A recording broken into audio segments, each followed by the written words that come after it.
আসসালামু আলাইকুম। এইচএসসি শিক্ষার্থী বন্ধুরা, তোমাদের জন্য কিন্তু সুখবর এবং দুঃখের খবর দুইটাই আছে। আজকে যারা এইচএসসি পরীক্ষা 2026 বাংলা প্রথম পত্র পরীক্ষাটা দিয়েছো, তারা অনেকেই কিন্তু ইতিমধ্যে আমাকে ফোন করে বলেছে যে ভাই, আমার এমসিকিউ 8টা হয়েছে, আমার এমসিকিউ 7টা হয়েছে এবং আমার এমসিকিউ 9টা হয়েছে, তাহলে কি আমি পাস করব?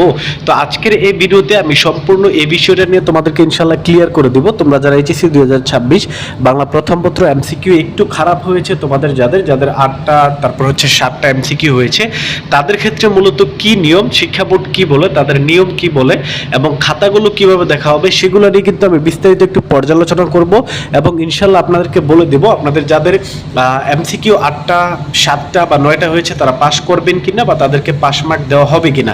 তার আগে তোমাদেরকে বলবো, যারা চ্যানেলে নতুন আছে অবশ্যই কিন্তু চ্যানেলটা সাবস্ক্রাইব করে দিও। এডুকেশনাল এবং এইচএসসি সম্পর্কিত সকল ভিডিও আপডেট কিন্তু তোমরা আমার এই চ্যানেল থেকে পেয়ে যাবা।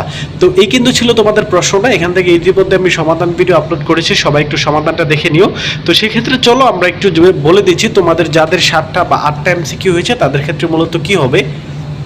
যারা এই প্রশ্নটা আমাদেরকে ইতিমধ্যে করতেছো যে ভাইয়া আমার 7টা বা 8টা এমসিকিউ হয়েছে, সেখান থেকে আমি কি পাস করব, এটা কিন্তু তোমাদের সম্পূর্ণ নির্ভর করতেছে 2026-এর এইচএসসির যে নীতিমালা আছে সেটার উপরে। সেক্ষেত্রে নীতিমালা কি দেখো, যদি বাংলা প্রথম পত্র এমসিকিউ 30 নাম্বার হয় তবে তাহলে মাত্র 8টি এমসিকিউ সঠিক হয় মানে স্বয়ংক্রিয়ভাবে পাস, এমন কোনো সাধারণ নিয়ম কিন্তু এখানে আপাতত নেই।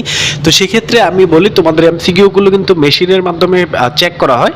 তো সেখান থেকে মেশিনের মাধ্যমে কিন্তু নাম্বার বাড়ানো কোনোভাবেই সম্ভব হয় না। পরবর্তীতে শিক্ষকরা সেটাকে আবার যারা হাতে দেখে, হাতে মার্ক দেওয়ার সময় কিন্তু তার 1 নাম্বার এবং 2 নাম্বার পর্যন্ত তারা কিন্তু দিয়ে থাকে। এখানে দেখুন, মোট প্রাপ্ত নম্বরের ভিত্তিতে ফল নির্ধারণ করা হয় বোর্ডের চলমান নীতি অনুযায়ী, এবং সেক্ষেত্রে যদি আলাদা এমসিকিউতে ন্যূনতম 5 নাম্বার থাকে, ন্যূনতম 5 নাম্বার যদি থাকে বন্ধু, তো সেক্ষেত্রে আমরা যেটা বলবো,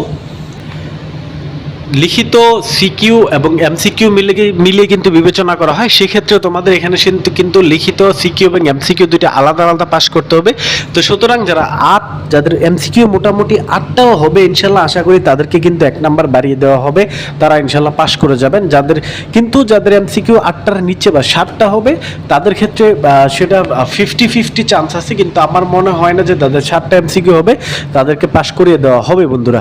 তো এই কিন্তু ছিল আলোচনাটা। সুতরাং যাদের পরীক্ষা খারাপ হয়েছে এটা নিয়ে মোটেও টেনশন করবেন না, এটা নিয়ে মোটেও চিন্তা করার কোনো কারণ নেই। পরবর্তীতে আপনার যে পরীক্ষাগুলো আছে সেগুলো নিয়ে একটু আপনি ভালোভাবে খেয়াল করেন বন্ধুরা। তো এই কিন্তু ছিল আপডেট। তো পরবর্তীতে যে কোনো প্রশ্ন থাকলে অবশ্যই করবেন, ইনশাল্লাহ আমি আপনাদেরকে অ্যান্সার দেওয়ার চেষ্টা করবো। ধন্যবাদ সবাইকে।